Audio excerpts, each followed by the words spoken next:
Hello friends, ഇന്ന് ഞാനൊരു ചന മസാലയാണ് കേട്ടോ കാണിക്കുന്നത്. അപ്പോൾ വെള്ളക്കടല ഇന്നലെ കുതിർത്ത് വെച്ചിട്ടുണ്ടായിരുന്നു. അത് നന്നായി കഴുകി വൃത്തിയാക്കിയതിന് ശേഷം കുക്കറിലേക്ക് ഇട്ടിട്ട് അല്പം മഞ്ഞളും കുറച്ച് ഉപ്പും ഇട്ടിട്ട് നന്നായി വെള്ളം ഒഴിച്ച് വേവിക്കാൻ വെക്കുകയാണ്. പിന്നെ ഇത് കടലൊക്കെ നല്ലോണം വേവുള്ളത് കൊണ്ട് തന്നെ നിങ്ങൾ ഓരോരുത്തർ കുക്കറിനനുസരിച്ചിട്ട് എത്ര വിസിൽ വേണമെന്ന് വെച്ചാൽ നോക്കിയിട്ട് വേവിച്ചെടുക്കുക. പിന്നെ ഒരു വെല്ലുള്ളി ചെറുതാക്കി മുറിച്ചെടുത്തതും പിന്നെ 2 ചെറിയ തക്കാളി ഞാൻ കഷ്ണാക്കി എടുത്തിട്ടുണ്ട്.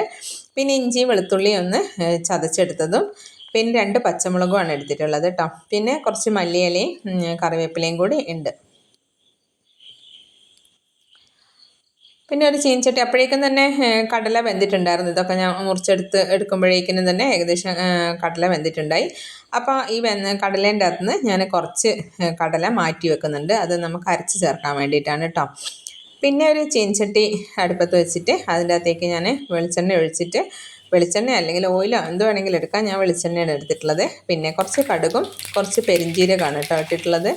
പിന്നെ കറിവേപ്പിലയും ഇട്ട് പിന്നെ അതിൻ്റെ അകത്തേക്ക് വെല്ലുള്ളി ഇട്ടതിന് ശേഷം നന്നായിട്ട് വഴറ്റിയെടുക്കുകയാണ്. പിന്നെ കുറച്ച് ഉപ്പും കൂടി ഇടുന്നുണ്ട് കേട്ടോ. വെല്ലുള്ളി വേഗം വഴന്ന് കിട്ടാൻ വേണ്ടിയിട്ട് നമുക്ക് ഉപ്പിടാൻ പറ്റും, ഉപ്പിടാം. പിന്നെ അതെന്ന് വെച്ചാൽ ഇതിൽ കടല വേവിക്കുമ്പോൾ വല്ലാണ്ട് ഉപ്പിടണ്ട. ഇതിൽ നമ്മൾ കുറച്ച് ഉപ്പിടുന്നതിനെ കൊണ്ട് പിന്നെ നന്നായി വഴറ്റിയെടുത്തതിന് ശേഷം ഇഞ്ചിയും വെളുത്തുള്ളിയും ചതച്ച് വെച്ചതും കൂടി ഇട്ടിട്ടുണ്ട്. പിന്നെ പച്ചമുളകും ഇട്ടിട്ട് നന്നായിട്ട് വഴറ്റിയെടുക്കുകയാണ് കേട്ടോ. പിന്നെ ഇത് നന്നായി വഴണ്ടതിന് ശേഷമാണ് തക്കാളി ഇടുന്നത്. അപ്പോൾ തക്കാളിക്ക് കുറച്ച് സമയത്തൊരു വേവുണ്ടല്ലോ, അപ്പോൾ അതും നല്ലോണം വഴറ്റി നന്നായിട്ട് വഴന്ന് വന്നോട്ടെ. എന്നതിന് ശേഷം പിന്നെ നമുക്ക് ആവശ്യമുള്ള പൊടികളൊക്കെ ഇടാം. കുറച്ച് മഞ്ഞൾപ്പൊടി ഇട്ടിട്ടുണ്ട്. പിന്നെ കുറച്ച് മുളക് പൊടിയും പിന്നെ ഒരു 2 ടീസ്പൂണ് മല്ലിപ്പൊടി ഇട്ടിട്ടുണ്ട്. അതേപോലെ തന്നെ കുറച്ച് ഗരം മസാലയും കുറച്ച് കുരുമുളക് പൊടി ഇടുന്നുണ്ട് കേട്ടോ.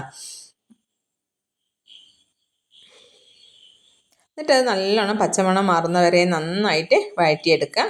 പിന്നെ നന്നായി വഴറ്റിയതിന് ശേഷം ഈ ആക്കി വേവിച്ച് വെച്ചിട്ടുള്ള കടല ഉണ്ടല്ലോ, അത് അതിൻ്റെ അകത്തേക്ക് മിക്സ് ചെയ്യുക. എന്നിട്ട് നല്ലോണം ഇളക്കി യോജിപ്പിച്ച് നന്നായിട്ട് ചേർക്കുക. മിക്സ് ചെയ്തതിന് ശേഷം പിന്നീട് നമ്മൾ ഈ ഞാൻ കുറച്ച് മാറ്റി വെച്ചില്ലേ കടല, അത് അരച്ച് കൊണ്ടുവന്നതാണ്. ആ കടലയും കൂടി, ഒന്നുമില്ല വെള്ളമൊന്നും വേണ്ട, ആ കടല വെറുതെ നമ്മൾ മിക്സിയിലിട്ടിട്ട് അരച്ചിട്ട് അതും കൂടി ഇതിൻ്റെ അകത്തേക്ക് യോജിപ്പിക്കുകയാണ് കേട്ടോ. എന്നിട്ട് നല്ലോണം ഇളക്കി യോജിപ്പിച്ചതിന് ശേഷം പിന്നെ ഉപ്പ് വേണമെങ്കിൽ നോക്കിയിട്ട് ഉപ്പ് വേണമെങ്കിൽ ഇട്ട് കൊടുത്താൽ മതി. കടലയിൽ ഇട്ടിട്ടുണ്ടല്ലോ, പിന്നെ കുറച്ച് ഉള്ളി വാട്ടുമ്പോൾ കുറച്ച് ഇടുന്നുണ്ട്. ഇനി നിങ്ങൾ ഒന്ന് ടേസ്റ്റ് നോക്കിയിട്ട് ഉപ്പ് വേണമെങ്കിൽ കുറച്ച് ഉപ്പും കൂടി ഇട്ട് കൊടുക്കാം. എന്നിട്ട് നന്നായി മിക്സ് ചെയ്തതിന് ശേഷം ഞാൻ ഇതിൻ്റെ അകത്തേക്ക് കുറച്ച് കട്ടൻ ചായ ഒഴിക്കുന്നുണ്ട് കേട്ടോ. അപ്പോൾ അതെന്തിനാണെന്ന് വെച്ചാൽ കുറച്ച് കളർ കിട്ടാനും വേണ്ടിയിട്ടാണ്. പിന്നെ ഞാൻ എന്തായാലും കുറച്ച് വേണം, അപ്പോൾ തിളച്ച കട്ടൻ ചായ ആണ് ഇതിൽ ഒഴിച്ചു കൊടുക്കുന്നത്. പിന്നെ കുറച്ച് പഞ്ചസാര, 1 സ്പൂണ് പഞ്ചസാരയും കൂടി ഇടുന്നുണ്ട് കേട്ടോ. അപ്പോൾ പഞ്ചസാരയും കൂടി ഇടുമ്പോഴാണ് നല്ലൊരു ടേസ്റ്റ് വരിക. അപ്പോൾ ഒരിത്തിരി മാത്രം പഞ്ചസാര കേട്ടോ, കുറച്ച് പഞ്ചസാരയും കൂടി ഇട്ടിട്ട് പിന്നെ അതേപോലെ കുറച്ച് നെയ്യ്, കട്ടൻ ചായയും ഞാൻ ഇത്തിരി ഒഴിച്ചു കൊടുക്കുന്നുണ്ട്. എന്നിട്ട് അപ്പോൾ നല്ലോണം കുറുകിപ്പോവും പെട്ടെന്ന് തന്നെ. കടലേൻ്റെ കറി ആയതുകൊണ്ട് നമ്മൾ കടല അരച്ച് ചേർക്കുകയും കൂടി ചെയ്തതുകൊണ്ട് അപ്പോൾ ഞാൻ എന്താക്കി ഈ ചായയും കൂടി ഒഴിച്ചിട്ട് നന്നായിട്ട് മിക്സ് ചെയ്തതിന് ശേഷം കുറച്ച് നേരം കൂടി ഒന്ന് തിളക്കുന്നുണ്ട്. പിന്നെ ഞാൻ കുറച്ച് മല്ലിയിലയും കൂടി മുറിച്ചിട്ട് കൊടുത്തിട്ട് വാങ്ങി വെക്കുകയാണ് കേട്ടോ. വളരെ എളുപ്പത്തിൽ കഴിയുന്നതാണ്. ഇന്നലെ ഞാൻ ഭട്ടൂരേൻ്റെ റെസിപ്പി ഇട്ടിട്ടുണ്ടായിരുന്നു. ആ ഭട്ടൂര ഉണ്ടാക്കുന്ന സമയത്ത് ഈ കറി തന്നെ കൂടെ ഉണ്ടാക്കണം കേട്ടോ. പിന്നെ ചോല ഭട്ടൂര അല്ല ചെന ഭട്ടൂര എന്നൊക്കെ പറയുന്ന അതാണ്. അപ്പോൾ ഈ കറിയും കൂടി കൂട്ടിയിട്ടാണ്. നല്ല ടേസ്റ്റുള്ള കറിയാണ്. നിങ്ങളെല്ലാവരും ഒന്ന് ഉണ്ടാക്കി നോക്കണം. പിന്നെ അതേപോലെ തന്നെ ഉണ്ടാക്കി നോക്കിയിട്ട് അഭിപ്രായം പറയാനും മറക്കരുത് കേട്ടോ.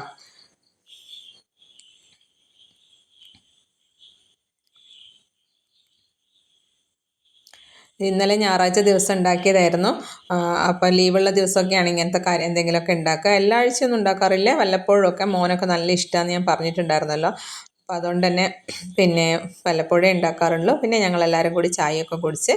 അപ്പോൾ എൻ്റെ ഈ ചാനൽ ഇഷ്ടപ്പെടുകയാണെങ്കിൽ സബ്സ്ക്രൈബ് ചെയ്യാൻ മറക്കരുത്. അതേപോലെ തന്നെ ഫ്രണ്ട്സിനും ഫാമിലിക്കും ഒക്കെ ഒന്ന് ഷെയർ ചെയ്ത് കൊടുക്കുകയും കൂടി വേണം കേട്ടോ. അപ്പോൾ താങ്ക് യു ഫോർ വാച്ചിങ്.